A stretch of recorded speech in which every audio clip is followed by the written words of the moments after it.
حضور پاک صلی اللہ علیہ وآلہ وسلم نے فرمایا من غش فلیس منا، جس نے جو ملاوٹ کی وہ ہم میں سے نہیں۔ تو آپ پھر کیوں بیچ رہے ہیں اپنا سودا؟ آپ پھر اپنا سودا کیوں بیچ رہے ہیں؟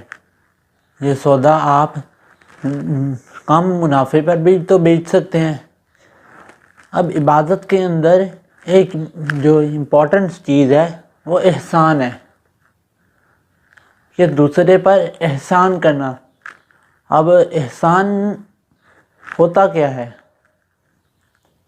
احسان یہ ہوتا ہے کہ کسی کی مشکل وقت میں نا آپ اس کی مدد کر دینا، اس کا بوجھ ہلکا کر دینا، یہ احسان ہے۔ کسی بندے کو گمراہی سے اٹھا کر نیکی کی طرف لے جانا، یہ بھی احسان ہے۔ اور کسی بندے کو آپ بھوکا ہو اس کو روٹی دے دینا، یہ بھی احسان کر رہے ہیں اس کے ساتھ۔ اب ہم احسان کیوں کریں کسی پر؟ کیوں احسان کریں کسی پر کہ کسی کا کوئی کام ہو پھنسا ہوا وہ کیوں کر کے دیں؟ نمازیں کیوں پڑھیں؟ اس وجہ سے کہ اللہ تعالیٰ نے بھی ہم پر احسان کیا ہے۔ حضور پاک صلی اللہ علیہ وآلہ وسلم کی شکل میں اپنا سب سے جو اعلیٰ نبی اور جو اپنا سب سے جو خلق عظیم جو تھا وہ ہمیں عطا کر دیا۔ وَإِنَّكَ لَعَلَىٰ خُلُقٍ عَظِيمٍ، وہ ہمیں عطا کر دیا۔ تو ہم حضور پاک صلی اللہ علیہ وآلہ وسلم کے اس احسان کو بجا لاتے، اس کا شکر گزار ہوتے ہوئے، اللہ تعالیٰ کا شکر گزار ہوتے ہوئے ہم اس احسان کی پیروی کریں گے۔ اللہ تعالیٰ اس احسان کا بدلہ ہم سے مطالبہ کر رہا ہے کہ میں نے تم پر یہ نبی نازل کیے اس لیے کہ تم ان کی اتباع کرو۔ لَقَدْ مَنَّ اللَّهُ عَلَى الْمُؤْمِنِينَ إِذْ بَعَثَ فِيهِمْ رَسُولًا مِّنْهُمْ يَتْلُو عَلَيْهِمْ آيَاتِكَ وَيُزَكِّيهِمْ وَيُعَلِّمُهُمُ الْكِتَابَ وَالْحِكْمَةَ وَإِنْ كَانُوا مِنْ قَبْلُ لَفِي ضَلَالٍ مُّبِينٍ۔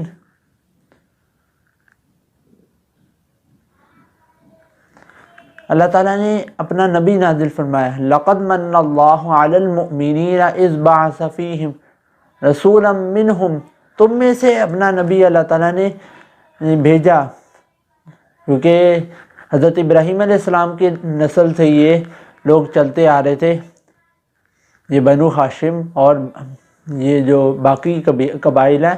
اگر ہسٹری کو دیکھا جائے تو یہ حضرت ابراہیم علیہ السلام کے جو بیٹے حضرت اسماعیل علیہ السلام کی جو نسل تھے، آگے جو قبائل بنے انہی میں سے تو چلے آ رہے تھے، تو انہی میں سے اللہ تعالیٰ نے اپنا نبی نازل فرمایا۔ اِذْ بَعَثَ فِيهِمْ رَسُولًا مِّنْهُمْ يَتْلُو عَلَيْهِمْ آيَاتِكَ، کہ وہ تمہارے سامنے اللہ تعالیٰ کی آیتیں پڑھ کے سنائیں گے، تمہیں آیتیں پڑھ کے سنائیں گے۔ یتلو علیہم آیاتک ویزکیہم، اور تمہارے دلوں کا تزکیہ کریں گے، تزکیہ کریں گے، تمہارے دلوں کو پاک صاف کریں گے۔ وَيُعَلِّمُهُمُ الْكِتَابَ، اور تمہیں کتاب کی تعلیم دیں گے، قرآن مجید کی تعلیم دیں گے۔ حدیث پاک بھی تو اصل میں وحی کی ایک صورت ہے، وحی مطلوع یہ قرآن مجید کی صورت میں، اور وحی غیر مطلوع وہ حدیث پاک کی صورت میں۔ تو حضور پاک صلی اللہ علیہ وآلہ وسلم کا حکم ماننا اور حضور پاک صلی اللہ علیہ وآلہ وسلم کی پیروی کرنا، یہی تو اللہ تعالیٰ کے احسان کا بدلہ ہے۔ وَيُعَلِّمُهُمُ الْكِتَابَ وَالْحِكْمَةَ، حکمت سکھائیں گے تم لوگوں کو۔ کتاب تو ہوگی قرآن مجید، حکمت سے مراد مفسرین فرماتے ہیں کہ اس سے مراد حدیث پاک ہے، کیونکہ یہ دیکھیں اللہ تعالیٰ حضرت محمد صلی اللہ علیہ وآلہ وسلم کے بارے میں فرما رہا ہے کہ وہ کتاب کی تعلیم بھی دیں گے اور حکمت بھی سکھائیں گے۔ اور 22ویں پارے کے شروع میں کہ اللہ تعالیٰ اپنے نبی کی بیویوں کو فرما رہے ہیں، حضرت محمد صلی اللہ علیہ وآلہ وسلم کی ازواج مطہرات کو فرما رہے ہیں کہ تم گھر پر ٹھہری رہو، اور اللہ تعالیٰ کی آیتیں اور حکمت کی باتیں جو تم لوگوں کو سکھائی گئی ہیں ان کی تلاوت کرو۔ اب حکمت کی باتوں سے مراد حدیث پاک ہے، قرآن مجید کی تشریح کرتی ہے حدیث پاک۔ جب تک قرآن مجید کو ترجمے کے ساتھ نہیں پڑھیں گے تب تک وہ سمجھ نہیں آئے گا۔ افلا یتدبرون القرآن ام علی قلوب اقفالها، تم لوگ قرآن پر غور و فکر کیوں نہیں کرتے؟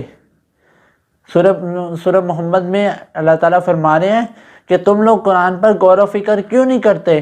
ام علی قلوب اقفالها، کیا تمہارے دلوں پر قفل پڑے ہوئے ہیں، تالے لگے ہوئے ہیں تمہارے دلوں پر، کہ تم لوگ قرآن پر غور و فکر ہی نہیں کرتے کہ اللہ تعالیٰ نے احسان جو اللہ تعالیٰ نے تم لوگوں پر کیا ہے اس کا تم لوگوں سے بدلہ بھی لینا ہے۔ اللہ تعالیٰ نے احسان کی پوچھگچھ ہونی ہے، وہ آپ نہیں کر سکتے، کیونکہ اللہ تعالیٰ نے جو احسان کیا ہے اس کی توفیق آپ کو دی ہے، آپ نے اپنی مرضی سے وہ احسان نہیں کیا۔ اگر لوگ نماز پڑھنے کے لیے مسجد میں جاتے ہیں تو وہ اس وجہ سے جاتے ہیں کہ اللہ تعالیٰ نے ان کو احسان کرنے کی توفیق دی ہے، خود سے انہوں نے احسان نہیں کیا۔ اس لیے تو اگر حضور پاک صلی اللہ علیہ وآلہ وسلم یہ دین متین کا فریضہ سر انجام دینے میں اتنی شدت نہ کرتے تو ہم مسلمان شاید سمجھتے کہ یہ دین متین کا کام تو عام سا کام ہے۔ حضور پاک صلی اللہ علیہ وآلہ وسلم نے کافروں کے ساتھ بھی احسان فرمایا۔ بدر کے قیدیوں کو حضور پاک صلی اللہ علیہ وآلہ وسلم کا یہ ارادہ تھا کہ ان پر رعایت کی جائے، حالانکہ اللہ تعالیٰ نے بعد میں فرمایا جب رعایت کا معاملہ ہوا لا سبقم لمسکم فیما اخذتم عذاب عظیم، کہ اگر یہ بات پہلے ہو چکی ہوتی نا کہ وحی آنے کے بعد تم لوگ فدیہ لیتے تو اللہ تعالیٰ عذاب عظیم نازل فرماتا۔ تو اسی ریفرنس میں ایک حدیث پاک آپ کی خدمت میں پیش کرنا چاہوں گا۔ صحیح بخاری اور صحیح مسلم میں یہ حدیث پاک موجود ہے۔ اللہ تعالیٰ کے حبیب صلی اللہ علیہ وآلہ وسلم سواری پر تشریف فرما تھے، پیچھے معاذ بن جبل بیٹھے تھے، تو حضور پاک صلی اللہ علیہ وآلہ وسلم نے آواز لگائی یا معاذ بن جبل، تو صحابی کہتے ہیں حضرت معاذ بن جبل، وہ کہتے ہیں لبیک یا رسول اللہ وسعدیک، یعنی رسول پاک صلی اللہ علیہ وسلم میں حاضر ہوں آپ کی خدمت میں۔ تو پھر حضور پاک صلی اللہ علیہ وسلم چپ ہو گئے۔ پھر تھوڑی دیر بعد یا معاذ بن جبل، یعنی حضور پاک صلی اللہ علیہ وسلم یہ توجہ دلانے کے لیے کر رہے تھے، معاذ بن جبل کی توجہ دلانے کے لیے۔ تو پھر ان صحابی نے وہی جواب دیا لبیک یا رسول اللہ وسعدیک۔ پھر تیسری مرتبہ یا معاذ بن جبل، پھر حضور پاک صلی اللہ علیہ وآلہ وسلم کو یہی جواب موصول ہوا لبیک یا رسول اللہ وسعدیک، یعنی اے رسول پاک صلی اللہ علیہ وسلم میں حاضر ہوں، آپ حکم فرمائیں۔ تو حضور پاک صلی اللہ علیہ وآلہ وسلم نے فرمایا تمہیں پتہ ہے بندے پر اللہ تعالیٰ کا کیا حق ہے؟ بندے پر کیا حق ہے جو اس نے ادا کرنا ہے اللہ تعالیٰ کا؟ وہ یہ کہ اس کی بندگی کرے اور اس کے سوا کسی اور کی عبادت نہ کرے۔ اچھا، یہ تو اس نے کر لیا احسان بندے نے، اب اللہ تعالیٰ بھی احسان کا بدلہ دے گا۔ وہ کیسے دے گا؟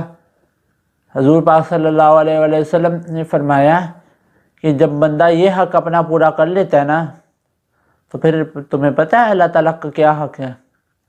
اللہ تعالیٰ کا حق یہ ہے کہ وہ اپنے بندے کو عذاب میں نہ ڈالے۔ تو احسان یہ جو چیز ہے یہ تمام چیزوں کا نچوڑ ہے۔